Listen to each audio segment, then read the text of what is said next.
وأشهد أن سيدنا محمد عبده ورسوله اللهم صل على سيدنا محمد الفاتح لما أغلق والخاتم لما سبق ناصر الحق بالحق والهادي إلى صراطك المستقيم صلى الله على آله وصحبه حق قدره ومقدار العظيم قال رب اشرح لي صدري ويسر لي أمري واحلل عقدة من لساني يفقهوا قولي دعوانا تعلم وتعليم وتذكر وتذكير والنفع والانتفاع والإفادة والاستفادة والحث على تمسك بكتاب الله وسنة النبي صلى الله عليه وسلم ودعاه إلى الهدى والدلالة على الخير ابتغاء مرضاته وقربه سبحانه وتعالى آمين يا رب العالمين. Sama-sama kita buka majlis dengan bacaan unik kita dan juga kita hadiahkan Fatihah kepada junjungan mulia baginda Nabi Muhammad sallallahu alaihi wa alihi wasallam, Al-Imam Imam Syafi'i rahimahullahu taala, dan juga kepada pengarang kitab Syama'il Muhammadiyah li Imam Tirmizi rahimahullahu taala, nafa'anallahu bihi wa bi'ulumihi wa kadzalika li syarihihi wa mutarjimihi, nafa'anallahu bihim wa bi'ulumihim wa bi asrarihim fi darain amin ya rabbal alamin. Al-Fatihah. أعوذ بالله من الشيطان الرجيم بسم الله الرحمن الرحيم الحمد لله رب العالمين الرحمن الرحيم مالك يوم الدين إياك نعبد وإياك نستعين اهدنا الصراط المستقيم صراط الذين أنعمت عليهم غير المغضوب عليهم ولا الضالين آمين. Apa khabar semua? Alhamdulillah, insyaAllah. Mudah-mudahan semua dalam keadaan sihat wal afiah insyaAllah.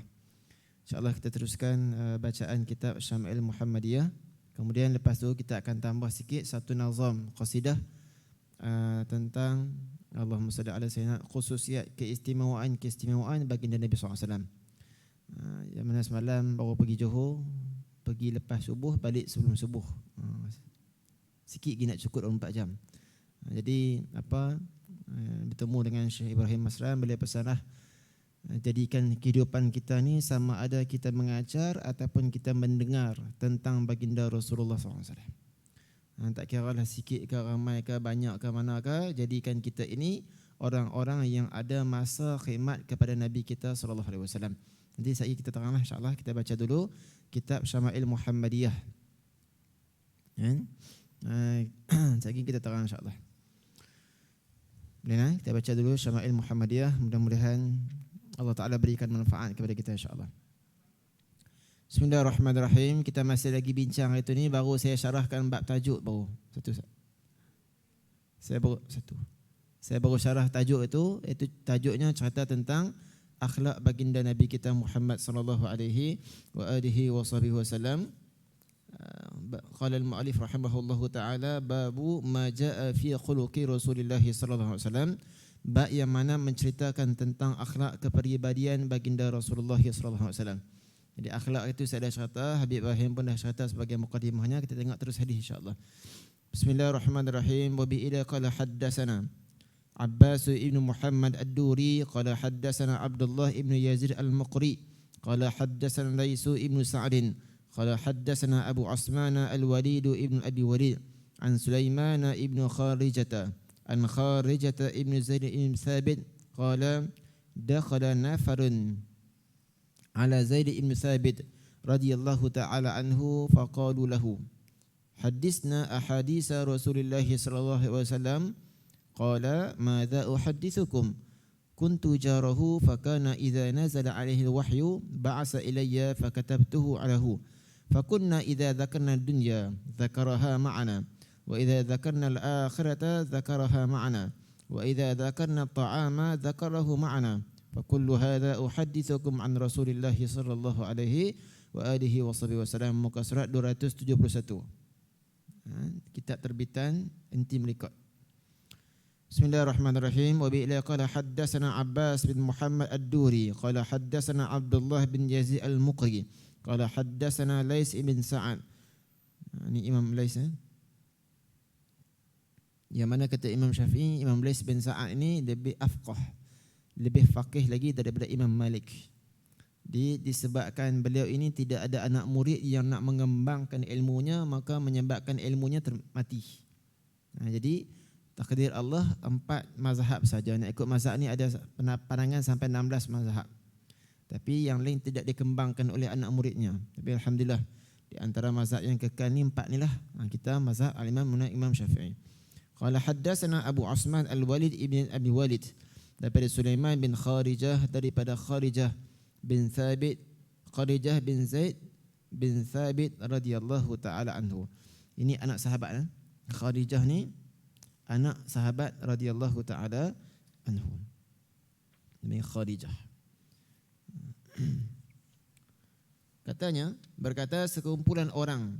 Jadi bila sebut nafarin ni dalam bahasa Arab, bila sebut nafarin, kan dalam ni disebut apa? Sekumpulan ni dia diceritakan bahawasanya boleh jadi nafarin ni 3 hingga ke 10 orang. Itu ni panggil 3 orang hingga ke 10 orang. Dalam kitab ni diterjemahkan sebagai sekumpulan. Jadi kumpulan ni datang kepada Sayyidina Zaid bin Sabit, kumpulan mereka ni dalam 3 hingga ke 10 orang. Radhiyallahu taala anhu. Siapa Zaid bin Sabit ni? Zaid bin Sabit ini merupakan penulis wahyu baginda Nabi kita sallallahu alaihi wasallam. Akan disebut lagi. Mereka bertanya kepada Sayyidina Zaid bin Sabit radhiyallahu taala anhu, ceritakan kepada kami beberapa hadis baginda Rasulullah sallallahu alaihi wasallam. Jadi mereka ini datang, tabi'in datang kepada para sahabat untuk nak dengar hadis-hadis tentang Nabi kita sallallahu alaihi wasallam. Betul, kami dipesan semalam ada ulama-ulama yang menjadikan diri mereka ini untuk khidmat kepada Nabi sallallahu alaihi wasallam. Sama ada mereka mendengar ataupun mereka mengajar tentang Nabi SAW. Jadi ada yang pilih untuk baca hadis kerana dia akan banyak berselawat.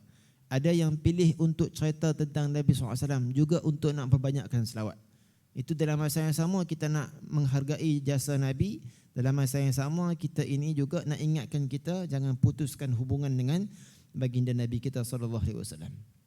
Kemudian ni nampak sahabat-sahabat ni kena dengar tentang hadis, insya-Allah. Selalu dengar hadis. Kemudian berkata Sayyidina Zaid radhiyallahu taala anhu, apa yang ingin aku ceritakan kepada kalian? Aku merupakan orang yang dekat dengan baginda Nabi kita, baginda Nabi sallallahu alaihi wasallam. Maksudnya dekat apa? Jiran Nabi sallallahu alaihi wasallam. Ini untunglah Sayyidina Zaid bin Sabit ini duduk berjiran dengan Nabi kita sallallahu alaihi wasallam. Sebab tu kalau kita pergi ke Madinah direzekikan oleh Allah Taala, mudah-mudahan ni duk geram saya ni. Kan depa duk perangat, ustaz jom dah. Ni kawan-kawan pakai nak pergi dah. Tapi sabar sekejap. Tak boleh lagi. Jadi kalau kita direzekikan pergi ke Madinah Al-Munawwarah, ingat sahabat-sahabat saya ni ketika itu saya pergi ke Madinah, masa tu adalah beberapa masalah. Dia habis tak tahu nak buat macam mana, dia tawassul lah. Ya Allah, dulu aku pernah duduk berjiran dengan Nabi SAW. Ketika mana aku buat umrah, aku ziarah Nabi. Mudah-mudahan itulah menjadi, selesaikanlah masalah aku ni, ya Allah. Tak ada apa nak tawassul dengan Nabi SAW. Hatta guru saya Syekh Yusri hafizahullah ta'ala wara'ah, ketika mana beliau nak bedah satu pembedahan yang sangat rumit baginya ketika itu, beliau ni kata apa, aku duk cari. Bila mana kita baca hadis tentang mereka 3 orang yang terperangkap dalam gua, maka mereka bertawassul dengan amalan mereka. Maka aku cari sepanjang hidupku ni apa amalan yang aku buat terbaik ni. Nak fikir-fikir tak ada, saya kata. Tapi aku rasa bagi aku yang paling terbaik ialah majlis yang kita hadir padanya, majlis selawat kepada Nabi SAW. Maka ketika itu aku pun bertawassul, ya Allah, majlis selawat yang pernah aku buat, majlis selawat yang pernah aku hadir, majlis maulid yang pernah aku hadir, ya Allah, sekian. Mudah-mudahan dengan sebab itulah Engkau permudahkanlah untuk aku nak laksanakan pembedahan ini. Masya Allah. Saya kata begitu mudah sungguh. Yang pada mulanya tengok pesakit ni begitu rumit. Maka tuan-tuan perempuan yang dirahmati oleh Allah Subhanahu Wa Taala, kita nak cerita pada sini Sayyidina Zaid bin Sabit, orang yang duduk dekat berjiran dengan Nabi SAW. Sebab tu kalau duduk di Madinah, jaga-jaga. Kita sedang berjiran dengan Nabi SAW. Takut-takut lagi jangan nak marah orang Arab tadi tu. Takut-takut kita marah di antara golongan Ansar, anak cucu orang Ansar, yang mana mereka ni all out bagi masa mereka terhadap Nabi kita sallallahu alaihi wasallam. Yang Nabi kata apa? Hubbul ansar minal iman. Kamu sayang, cintakan orang Ansar ini termasuk daripada iman. Wa bughdul ansar minan nifaq. Kamu benci orang-orang Ansar ini termasuk daripada orang-orang yang munafik. Nauzubillah min zalik. Apabila wahyu turun kepada baginda sallallahu alaihi wasallam, baginda sallallahu alaihi wasallam akan mengutuskan seseorang kepadaku untuk memanggilku. Okay. Kenapa nak panggil aku, kenapa? Karena aku ni termasuk di kalangan penulis-penulis wahyu Nabi kita sallallahu alaihi wasallam. Jadi penulis wahyu Nabi ni siapa? Di antaranya disebutkan ada 9 orang. Zaid bin Sabit seorang, kemudian Sayyidina Osman bin Abi Affan 2, yang ketiga Sayyidina Ali bin Abi Talib, ketiga, keempat Sayyidina Ubay bin Ka'ab, kelima Muawiyah bin Abi Sufyan, Khalid bin Sa'id, Hanzalah bin Rabi', Ala al-Hadrami, Aban bin Sa'id. Maka di antara penulis wahyu yang terkenal ini ialah Zaid bin Sabit. Jangan keliru nah, Zaid bin Hasan bin Sabit, penyair Nabi kita SAW. Ini siapa? Zaid bin Sabit. Saya tak pastilah Hasan dan juga Zaid ini adakah adik-beradik ataupun tidak, adik abang ataupun tidak. Tapi Zaid bin Sabit penulis wahyu, Hasan bin Sabit tukang khidmat kepada Nabi SAW untuk melantunkan syair di hadapan Nabi kita sallallahu alaihi wasallam. Okay. Maka bila mana wahyu saja turun, Nabi SAW panggilkan aku untuk aku tuliskan wahyu tersebut. Nabi kalau turun wahyu ni masya-Allah berat.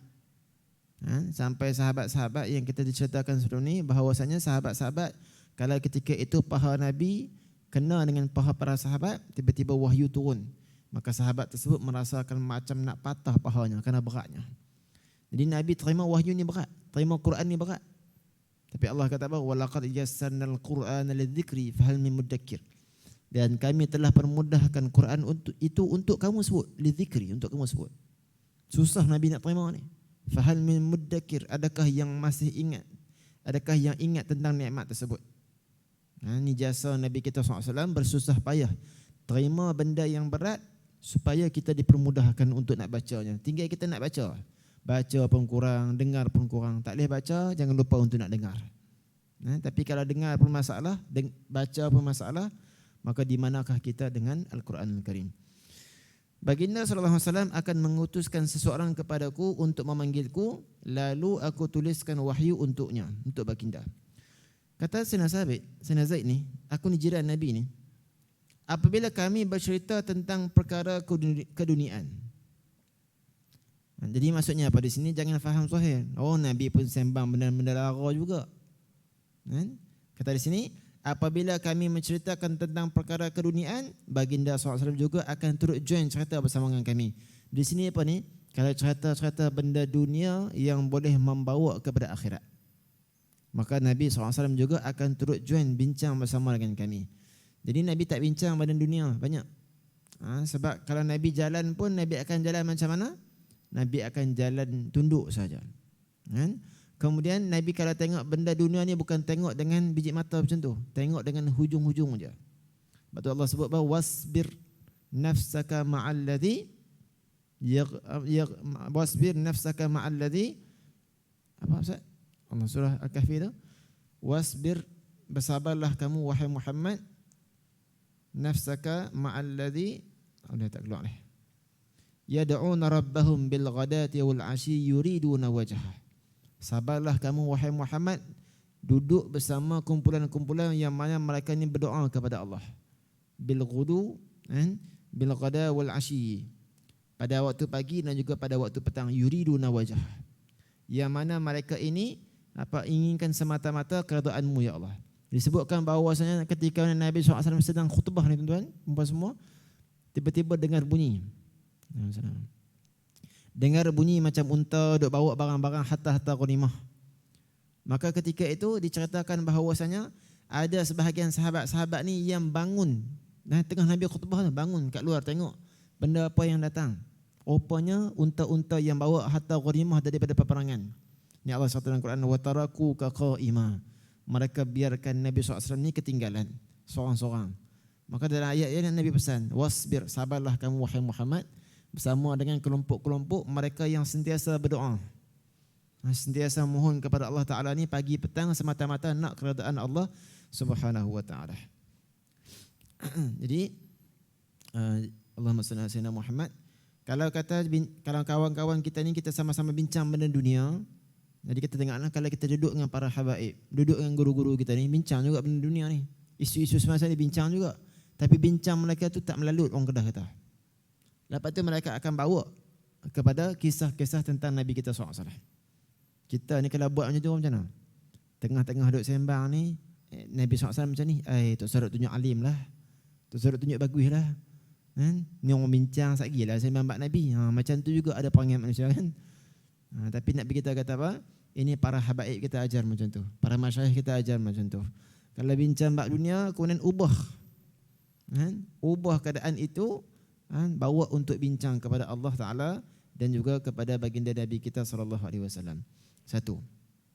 Nampak Nabi, sahabat bincang bab dunia, Nabi pun bincang bab dunia tapi untuk bawa kepada akhirat. Itu sifat Nabi kita SAW. Yang kedua kata Sayyidina Zaid bin Sabit, sifat Nabi ni macam mana? Wa idza dzakarna, dan apabila kami berceritakan tentang akhirat, baginda sallallahu alaihi wasallam akan bercerita bersama kami. Nabi tak sebutlah tu suruh bincang lah akhirat banyak-banyak ni, sikit-sikit sudahlah. Maksudnya Nabi akan masuk bincang bab akhirat, lebih perincikan lagi tentang akhirat. Lepas tu perjalanan kita ni masih lagi jauh. Lepas mana hidup, kita akan bertemu masuk dalam kubur alam barzah. Alam barzah tu pula ada soalan, ada semua tu perjalanan yang begitu lama. Lepas alam barzah kita akan dibangkitkan semula. Dibangkitkan semula, bertemu pula di padang mahsyar. Di padang mahsyar kita akan bawa dihisap amalan kita. Lepas dihisap kita dibawa ke mizan untuk timbang semua amalan kita. Lepas ditimbang semua, kita akan dibawa ke mana? Ke titian sirat. Panjang lagi perjalanan kita ni. Di dunia ni sekejap saja. Sebab tu kalau kita lihat guru-guru kita pesan, sebab tu Nabi suruh ziarah kubur kan?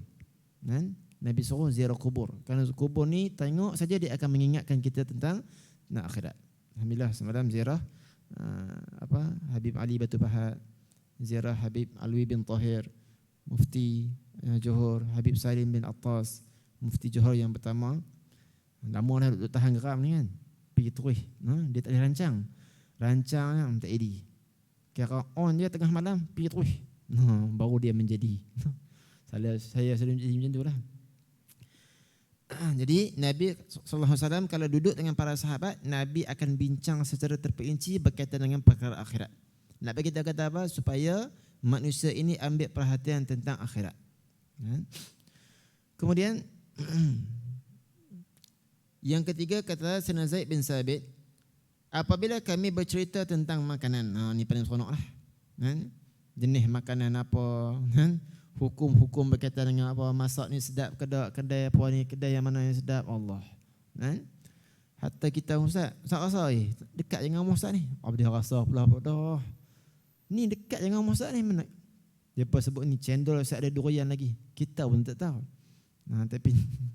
Tapi ada orang masya-Allah dia minat bab-bab tu. Tak apa juga. Khair, jangan tak sembang. Tak mau. Ni benda dunia. Nabi kalau bincang makanan, kalau Sayyidina Zaid bin Sabit ni, baginda SAW juga akan bercerita bersama dengan kami. Cerita tentang makanan, hukum dia macam mana, faedah dia macam mana. Jadi maksudnya apa? Nabi nak ajar kita ni apa ni?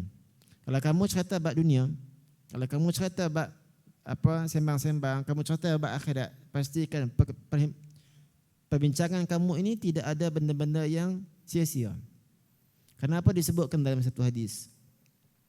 Majlis yang padat di dalamnya tidak disebutkan nama Allah dan juga nama baginda Nabi SAW nanti akan bertukar jadi bangkai nanti di akhirat kelak. Kita duduk dengan kawan-kawan, seorang, dua orang, tiga orang majlis juga tu, tapi tak sebut nama Allah, tak sebut nama Nabi SAW. Sebab tu kita yang mengaji ni mainkan peranan. Mainkan peranan. Duduk Ustaz, tak tahu nak buat apa, keluar minyak wangi. Pasal apa keluar ni? Ni Nabi SAW suka minyak wangi. Sekurang-kurangnya ada nama Nabi sebut dalam tu. Mainkan peranan orang yang mengaji ni supaya kaitkan dengan nama Nabi SAW. Walaupun orang nak kata ni mesti nak tunjuk alim ni nak tunjuk bagus ni. Tak. Sebab tu majlis yang kita hadir yang di dalamnya disebutkan nama Allah, disebutkan nama Nabi kita SAW, maka majlis tersebut akan jadi pewangi, perfume nanti di akhirat kelak. Alhamdulillah, mudah-mudahan insya-Allah ni semua akan jadi saksi dan akan jadi pewangi untuk kita nanti di akhirat kelak. Dalam masa yang sama disebutkan dalam kitab I'anatul Talibin, majlis yang mana disebutkan nama Nabi SAW itu sebut. Selawat tersebut, majlis yang adanya selawat, maka wangian tersebut akan naik ke ufuk. dan menyebabkan selain daripada jin dan juga manusia akan tercium bauan tersebut. Allah, kita yang tak nampak. Disebutkan kalaulah jin dan juga manusia dapat cium daripada bauan selawat tersebut, nescaya mereka akan terhenti semua pekerjaan dunia. Raja-raja dunia, hak ubat dekat dunia berhenti semua. Kerana apa? Begitu indah, sangat wangi mencium haruman hasil daripada selawat tersebut. Alhamdulillah, ini kita bincang bab Nabi SAW. Mudah-mudahan insyaAllah ini akan jadi pewangi kita nanti di akhirat kelak insyaAllah. Hadis yang kedua, semua ini kata apa? Semua ini aku ceritakan kepada baginda Nabi sallallahu alaihi wasallam. Ini nampak. Ini sahabat-sahabat semuanya cerita fakullu hadza uhaddisukum. Semuanya kata Nabi sahabat, aku ceritakan kepada kalian kenapa? Dia tafaqquhu fiddin, supaya kamu lebih faham tentang agama. Kan? Supaya kamu lebih faham tentang agama. Kemudian hadis yang kedua. Wa bi ila qala haddatsana Ishaq ibn Musa qala haddatsana Yunus ibn Bukair qala an Muhammad ibn Ishaq an Ziyad ibn Abi Ziyad an Muhammad ibn Ka'ab al-Qurazi masyaallah sekian an Amr ibn al-As radhiyallahu ta'ala anhu qala kana Rasulullah sallallahu alaihi wasallam yuqbilu biwajhihi wa hadisi ala asharil qaumi yata'allafuhum bidzalika fakana yuqbilu biwajhihi wa hadisi alayya. Allahu akbar.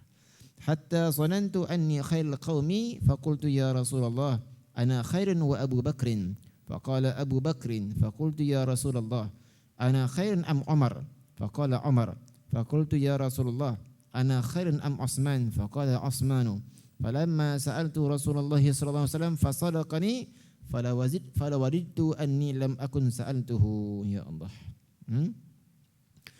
Haddatsana Ishaq bin Musa qala haddatsana Ishaq bin Musa qala haddatsana Yunus ibn Bukair daripada Muhammad bin Ishaq daripada Ziyad bin Abi Ziyad daripada Muhammad bin Ka'ab al-Qurazi daripada Sayyidina Amr bin As radhiyallahu taala anhu. Sayyidina Amr ni siapa? Siapa Sayyidina Amr? Sahabat Nabi lah. Tapi Sayyidina Amr ni siapa lagi? Beliau juga di antara orang yang dilantik sebagai gubernur Mesir. Masa nak buka Mesir tu banyak binatang-binatang yang buas. Lalu dia kata apa? Kalau kamu semua ni ganggu urusan aku ni, aku akan mengadu kepada Allah Ta'ala dan juga Nabi SAW. Bila mana nak semayang saja 2 rakaat, ketika itu binatang-binatang buas ini lari semua. Lari ke mana? Lari ke zoo. Dan lari ke hutan Amazon. Sebab tu di Mesir ini tidak ada binatang-binatang yang liar, yang buas. Kerana berkat doa Sayyidina Amr bin As. Jadi Sayyidina Amr ni cerita pasal diri dia. Dia berasa dirinya ni paling buruk, sahabat yang paling buruk lah. Teruk dia. Tapi buruk-buruk aku pun ni, Nabi ni tengok aku ni. Tengok di sini. Baginda Rasulullah SAW menghadapkan wajahnya dan berbincang dengan kaum yang paling buruk untuk bermesra dengan mereka.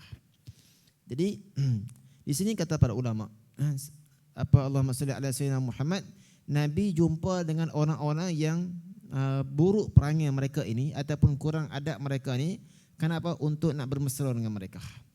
Sebab tu kalau kita duduk dengan orang-orang yang tak apa nak elok perangai ni, semata-mata kita nak tegur ataupun kita nak bermesra ke sebagainya, tidak ada masalah. Dan ini digalakkan dalam Islam, kita nak senyum kepada mereka. Tapi bukan bermakna kita sokong kepada mereka. Dan hari ini jadi masalah pula. Kalau sekiranya kita, bukan masalah macam mana, duduk dengan kelompok-kelompok, contohnya seorang ustaz duduk dengan kawan-kawan dia pakai kek. Dia ustaz ni pun duk ingat, duk mengajar orang, tiba-tiba tu dia kawan dia. Ya Allah, tak ada nak kata apa lagi. Orang sekarang tengok pada gambar berbicara, tengok hukum saja pada gambar. Ingatkan okey sangat, tu dia punya kawan. Dia tak tahu bahawasanya Nabi SAW juga jumpa dengan orang-orang yang kurang adab, yang tidak apa elok perangai. Kenapa Nabi nak jumpa? Nabi nak senyum, kalau Nabi nak ajarkan kepada mereka ni tentang agama, nak berikan sesuatu. Jadi jangan terus kita hukum. Tengok gambar, tengok apa saja ni, terus kita hukum bahawa orang tersebut tidak elok. Jadi duduk boleh, tapi nak puji perbuatan mereka tersebut tidak boleh sama sekali.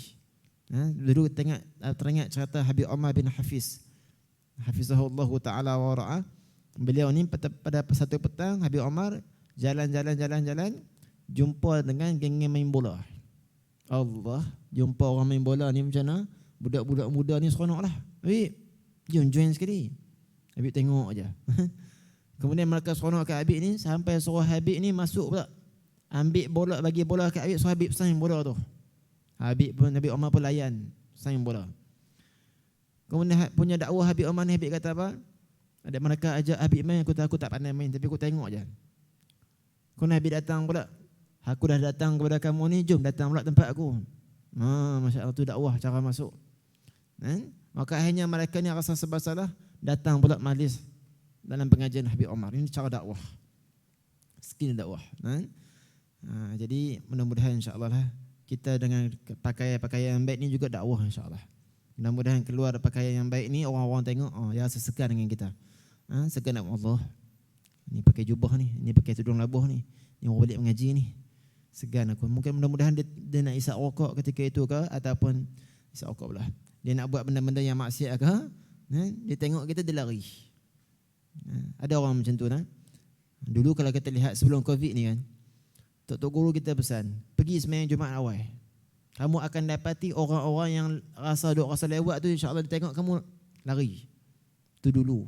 Lah ni dak dah. Lah ni kalau keluar pun kita pakai jubah putih, keluar sama aja. Dia tak lari dah. Pasal apa, dah biasa tinggal Jumaat. Ini bahaya ni. Ini penyakit yang biasa. Dulu kalau kita tengok, masya-Allah. Keluar saja ke 12.30 tu, yang duduk ni, tepuk kawan-kawan ni. Jom. Pasal apa, nampak kita bersiap nak pergi solat Jumaat. Itu zaman dulu. Ini mudah-mudahan dah boleh pergi surau, pergi masjid ni, kembali bertaubatlah manusia yang masih lagi ada perasaan biasa apabila meninggalkan sembahyang Jumaat.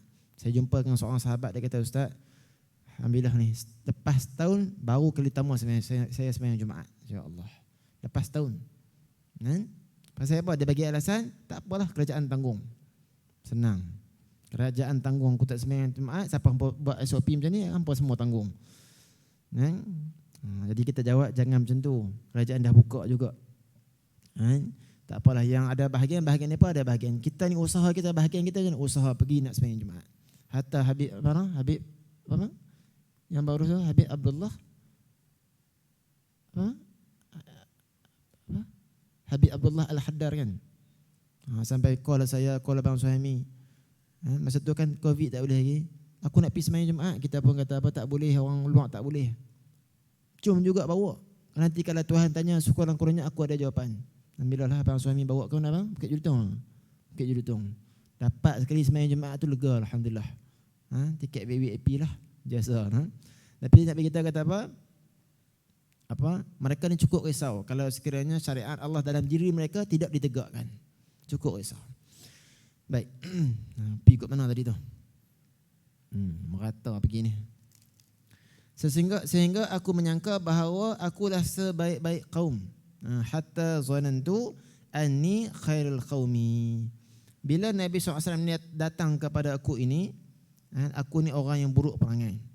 Sampailah aku menyangkakan bahawasanya aku ini orang yang sebaik-baik kaum. Bila Nabi jumpa dengan aku ni, Masya Allah, aku rasa lega lah Nabi jumpa dengan aku ni. Yang dimaksudkan dengan seburuk-buruk kaum di sini, di dalam taklid disebutkan pada ni, aku ni di antara orang yang Nabi kurang sayang lah. Sebab mungkin kemungkinan akhlak aku dan sebagainya, kata Sayyidina Amru, tapi Nabi ni datang jumpa aku juga. Masya Allah. Waktu tu aku berasa aku paling baik di antara orang lain sebab Nabi datang jumpa dengan aku. Oh, Masya Allah. Jadi kita pun jangan rasa macam tu. Alhamdulillah, aku je duduk dalam majlis ilmu ni. Kawan-kawan tak ramai. Tiba-tiba malam ni pula tak ramai. Aku je datang. Jangan kita berasa kita lebih baik. Mereka semua mengaji juga, insya-Allah. Baik. Baginda SAW menghadapkan wajahnya dan bercerita kepada aku. Sehingga aku menyangka bahawa akulah sebaik-baik kaum. Lalu aku bertanya, bila dia berasa diri baik tersebut, dia pun tanya kepada Nabi SAW, ya Rasulullah, yang mana lebih baik? Aku ke Sayyidina Umar? Aku ke Sayyidina Abu Bakar? Maka Nabi SAW berkata, Abu Bakar lebih baik. Dia tanya lagi, wahai Rasulullah, antara aku dengan Umar mana lebih baik? Umar lebih baik. Ya Rasulullah, kalau macam tu, aku dengan Sayyidina Osman mana lebih baik? Osman lebih baik. Di sini kata para ulama tuan-tuan yang dirahmati oleh Allah Subhanahu wa taala. Jangan kita maksudnya jangan kita duk buka mulut banyak sampailah orang yang tak kenal, asal orang tak kenal kita ni sampai orang kenal kita ni. Lah. Duk ingat okey je, faham banyak, rupanya dia jenis yang paling tak faham rupanya. Waktu kadang-kadang soalan tu pun boleh tengok kecerdikan seseorang. Kan?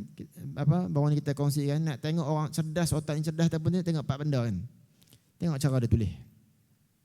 Tulis ya Allah bahasa WeChat. Budak-budak geng depa je faham, kita pun tak faham bahasa WhatsApp depa tu. Tak faham apa, ni tanda apa? Kurang kecerdasan akal. Kan? Sebab tu yang ada Facebook ni hati-hati. Alhamdulillah Ustaz Tana no. Facebook saya tak boleh live, tak boleh tengok live. Syukur.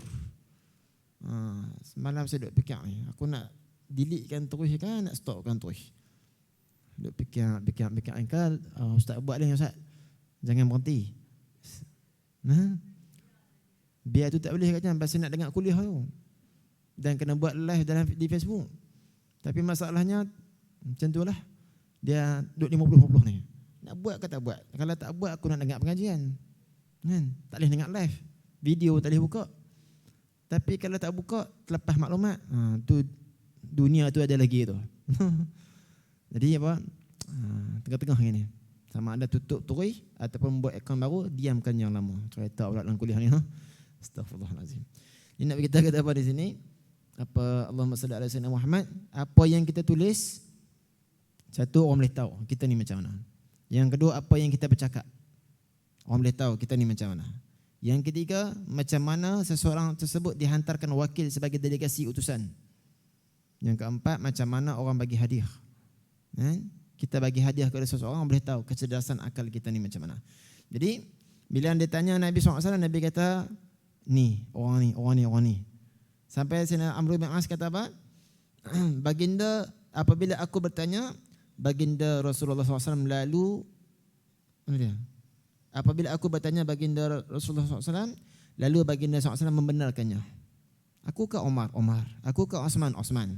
Maka timbullah penyesalan dalam diriku bahawa aku tidak akan tanya lagi soalan seperti itu kepada baginda Nabi SAW. Jadi Nabi ni jawab dengan jujur. Bukan bermakna Nabi nak perli dan nak pelekehkan dia. Kalau kita tanya seseorang tersebut, Habib, saya dengan dia mana lebih baik lagi? Tiba-tiba Habib kata, dia tu lebih baik lagi daripada kamu. Tu dia. Jangan kita berasa. Kadang-kadang mungkin guru tu lebih jujur supaya kita ni berubah. Maka Nabi SAW ni jujur, jawapan Nabi jujur. Nabi kata Umar dengan aku mana lebih baik? Nabi kata Umar. Sayyidina Abu Bakar lebih baik daripada kamu. Maka jawapan Nabi SAW ni jujur. Dalam masa yang sama, ini juga satu perhatian kepadanya supaya dia perbaiki semula keadaan apa saja kekurangan dia. Kemudian hadis yang terakhir sebelum kita baca qasidah ni insya-Allah. Hadis yang terakhir. Jadi di sini Allahumma salli ala sayyidina Muhammad, para ulama mengatakan apa dia? Kalau kita masuk mana-mana majlis, yang pertama sekali macam kita sebut tadi, jangan kita merasakan kita lebih baik daripada orang.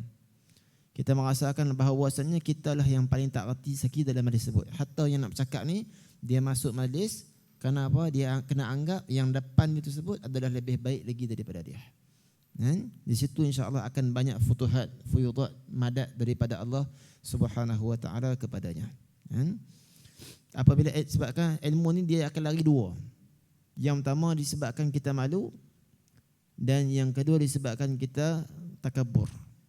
Bila masuk-masuk Allah, tak ada orang lain, aku ni perasaan paling hebat lagi daripada orang lain, ilmu tu akan lari. Ilmu tu tersebut akan lari apabila kita ada takabur. Ilmu tak akan masuk. Tanah ni apa orang panggil apa? Allahumma salli ala sayyidina Muhammad, bekas satu tak boleh isi kalau tidak ada lekuk. Maka kita boleh isi air dalam cawan sebab dia ada lekuk. Macam tu juga ilmu ni, dia kena nak masuk, kena bagi ada lekuk di hati tu. Maksudnya kena ada lubang untuk kita nak rendahkan diri kita ni, baru ilmu akan masuk. Bismillahirrahmanirrahim. Hadis yang ke-346. Wabihi ila qala.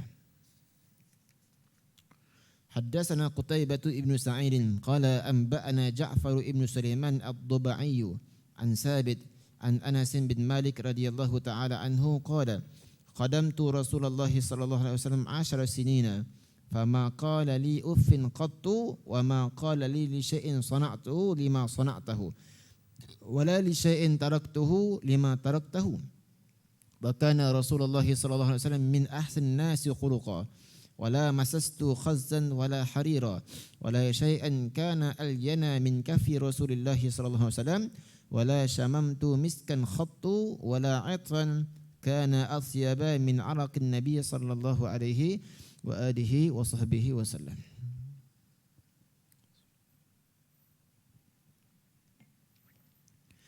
وبه قال حدثنا قتيبة بن سعيد قال أنبأنا جعفر بن سليمان الدباعي daripada Thabit siapa ni? Thabit Al-Bunani. Thabit Al-Bunani siapa ni? Daripada Sayyidina Anas, maksudnya menantu kepada Sayyidina Anas bin Malik radhiyallahu taala anhu. Sampai Sayyidina Anas pesan kepadanya, bila mana aku nak mati nanti masukkan rambut Rasulullah SAW ni dalam mulutku, supaya menjadi asbab selamat daripada azab kubur. Sampai tu sekali. Aku menjadi khadam baginda Rasulullah SAW selama 10 tahun. Yang mana ketika itu aku berumur 10 tahun. Maka bila mana Rasulullah wafat umur 63 tahun, waktu tu umurku ni masih lagi 20 tahun. Jadi masih lagi muda khidmat kepada Nabi kita sallallahu alaihi wasallam. Baginda SAW tidak pernah mengungkapkan kata kepadaku Jadi ada 3 bahasa. Di sini uffin, if ataupun af. Itu ada 3 bahasa.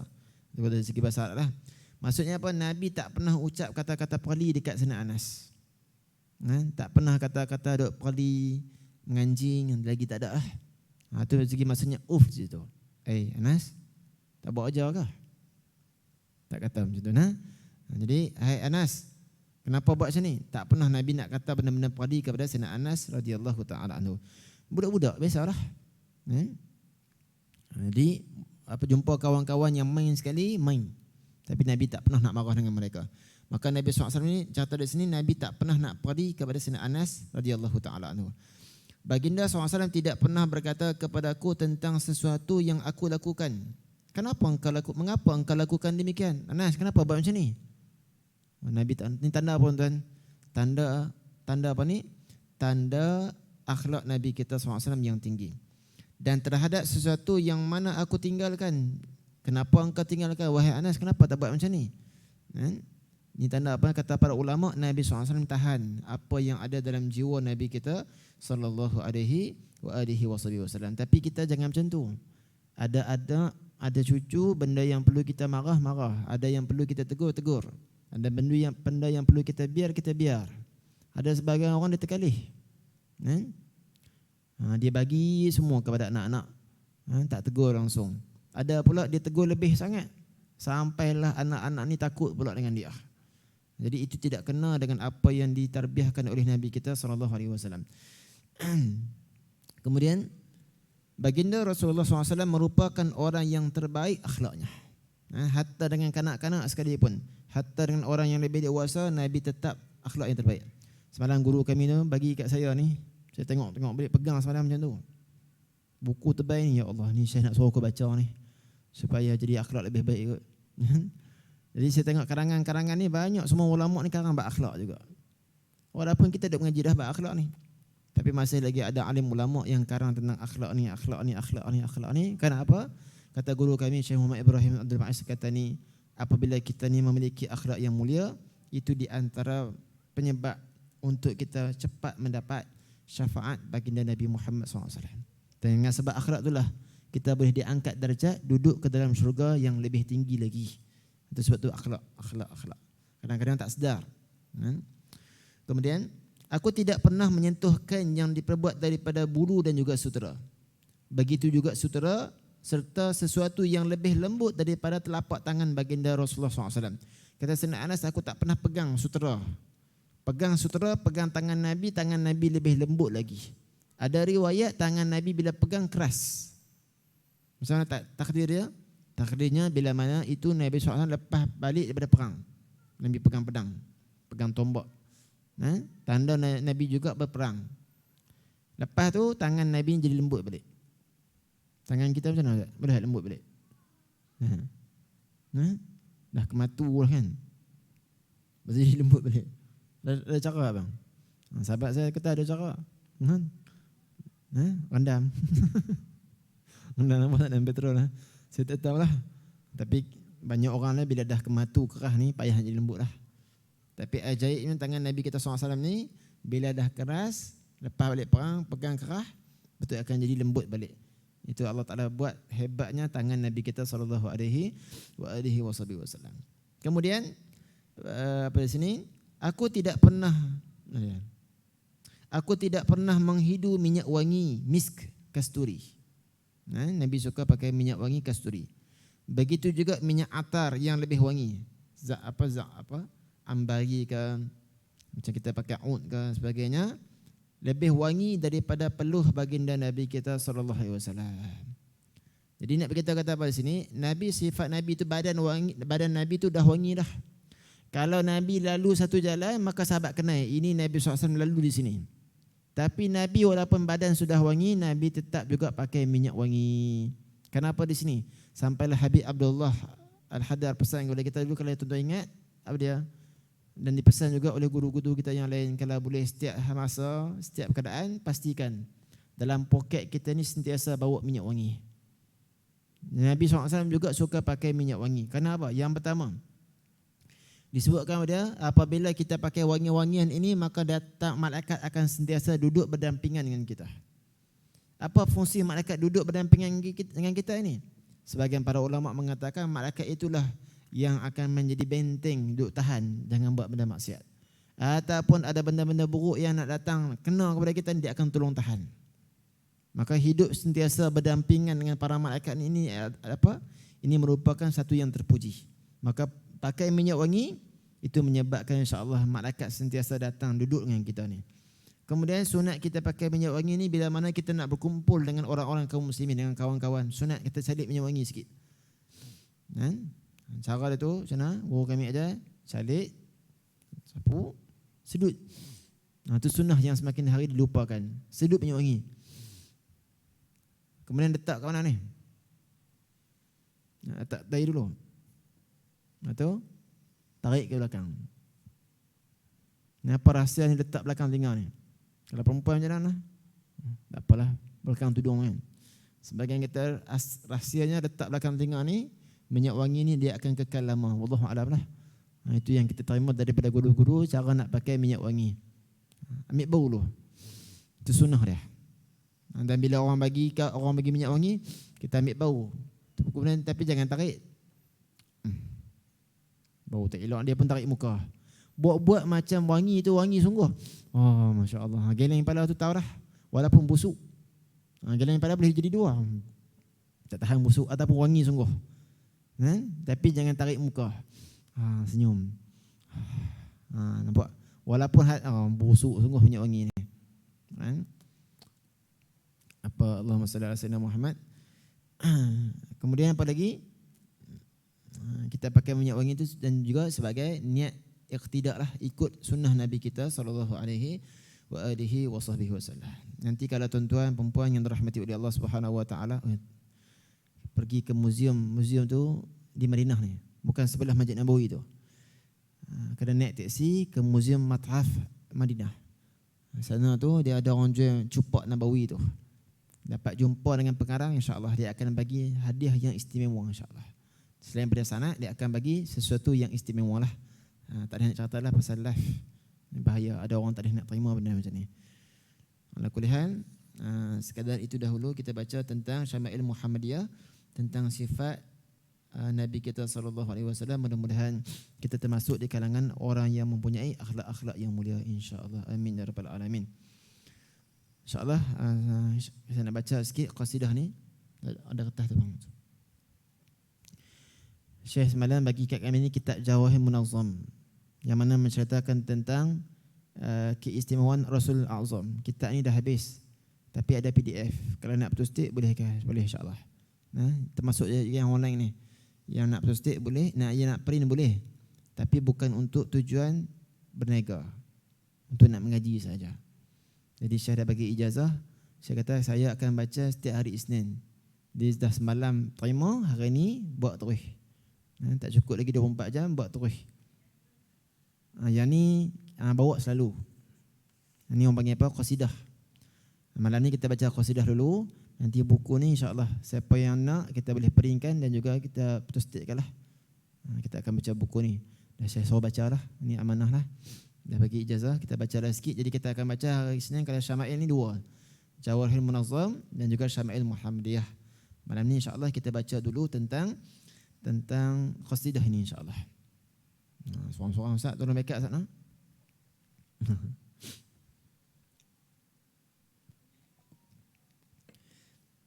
Qasidah ni, kitab ni cerita apa ni? Syarah kepada qasidah ni.